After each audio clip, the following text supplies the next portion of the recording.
कानी बहू। किशोरी लाल जी के बेटे राघव की शादी की बात जगह जगह चल रही थी, लेकिन किशोरी लाल जी को कोई लड़की पसंद ही नहीं आती थी। और उसकी एक ही वजह थी, किशोरी लाल जी का लालची होना। उनको लड़की वालों से मोटा दहेज चाहिए था और इसी चक्कर में एक दिन वो एक बहुत पैसे वाले के घर अपने बेटे का रिश्ता लेकर पहुंचे। उस आदमी का नाम था ओम प्रकाश। देखिए किशोरी लाल जी, मेरी एक ही बेटी है और मेरी सारी संपत्ति जायदाद सब कुछ मेरी बेटी नैना का ही है। पापा, नाम से लगता है बहुत खूबसूरत होगी। कितना अच्छा नाम है ना, नैना। ओ, वैसे बात तो सही है आपकी।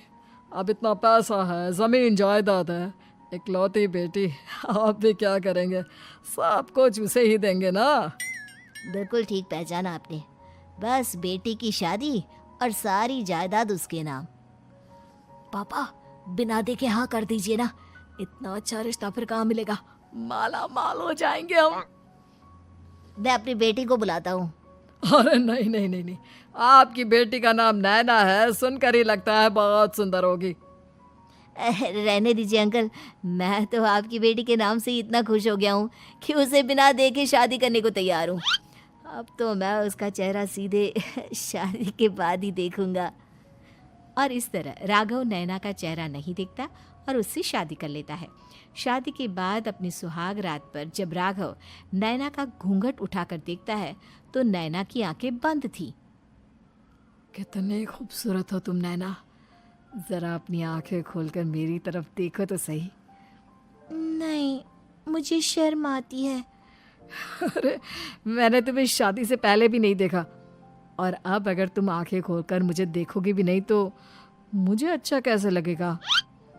इससे पहले कि नैना अपनी आंखें खोलकर राघव की तरफ देखती, अचानक से लाइट चली गई और राघव नैना को पूरी तरह से देख भी नहीं पाया।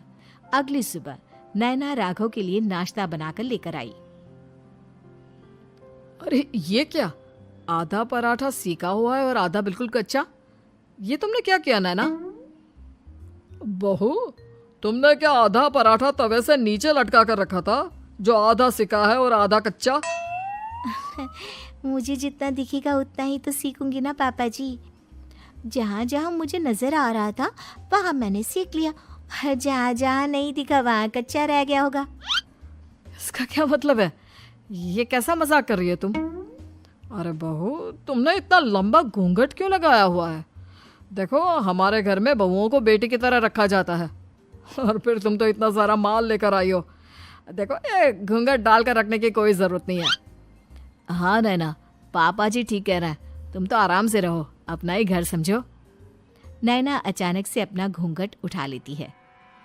अरे ये क्या पापा, नैना की तो एक आंख फूटी हुई है। नाम से नैना, लेकिन ये तो कानी बहू निकली।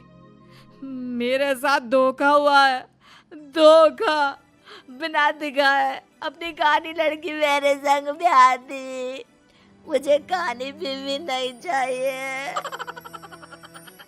मुझे अभी ओम प्रकाश जी से बात करनी पड़ेगी। आखिर उन्होंने मेरे साथ ऐसा किया क्यों? अरे, आप लोगों ने ही तो पापा से कहा था कि आप लोग शादी से पहले मुझे देखना नहीं चाहते। अब मेरे पापा पर क्यों इल्जाम लगा रहे हैं? अरे लेकिन उन्हें बताना तो चाहिए था ना कि तुम कानी हो, एक आंख से तुम्हें दिखाई नहीं देता। किशोरी लाल और राघव नाराज होकर ओम प्रकाश को अपने घर बुलाते हैं। पापा जी, ये आपने क्या किया? शादी से पहले बताया क्यों नहीं कि नैना की आंखों में परेशानी है? अरे, आप ही ने तो लड़की देखने से मना कर दिया था। और लेकिन आप बता तो सकते थे।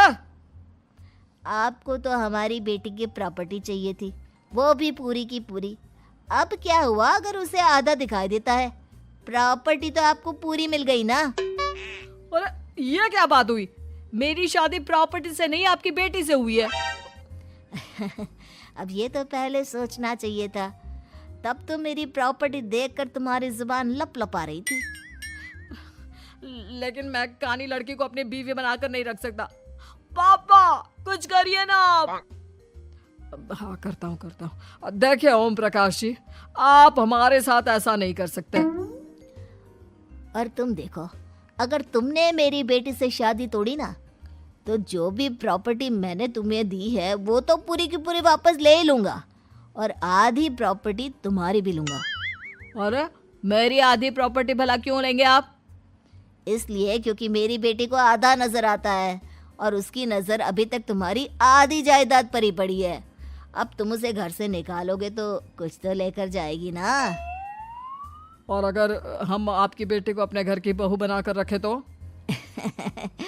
तो तुम्हारी पूरी प्रॉपर्टी तुम्हारी ही रहेगी, और जो मैंने तुम्हें दिया है ना, उसमें से बस मैं आधा लेकर जाऊंगा।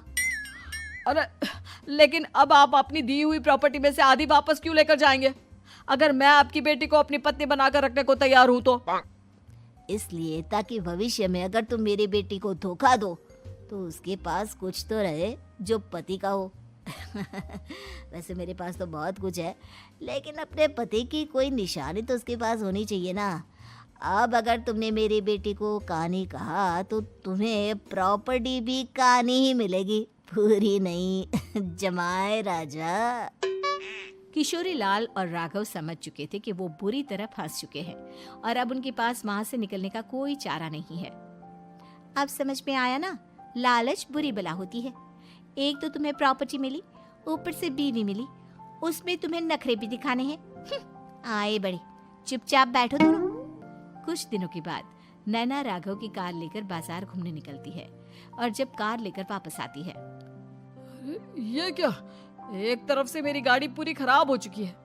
लगता है तुमने मेरी गाड़ी को किसी दूसरी गाड़ी के साथ एक्सीडेंट किया है। अरे अरे कितना बड़ा नुकसान कर दिया तुमने बहू। वो क्या है ना पापा जी, मुझे एक आंख से दिखाई नहीं दे रहा था, सामने से गाड़ी आ रही थी।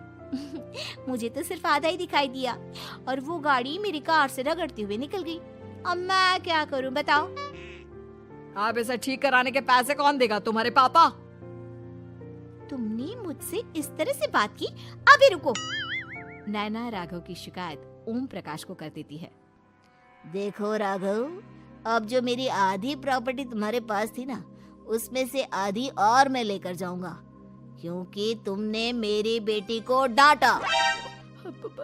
अरे नहीं नहीं पापा जी, गलती हो गई, माफ कर दो। गलती की तो कोई गुंजाइश ही नहीं।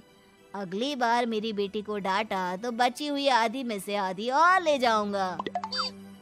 लालच के चक्कर में हम दोनों ने बहुत बड़ी गलती कर दी बेटा। एक तो तुम्हें कानी बहू मिली और ऊपर से जो माल मिला वो भी काना। इस तरह राघव की हर एक गलती पर ओम प्रकाश उसकी प्रॉपर्टी का आधा आधा हिस्सा लेकर अपना सारा माल वापस ले गया और राघव को कानी बीवी से काम चलाना पड़ा। भाई लालच वाकई में बुरी बला है।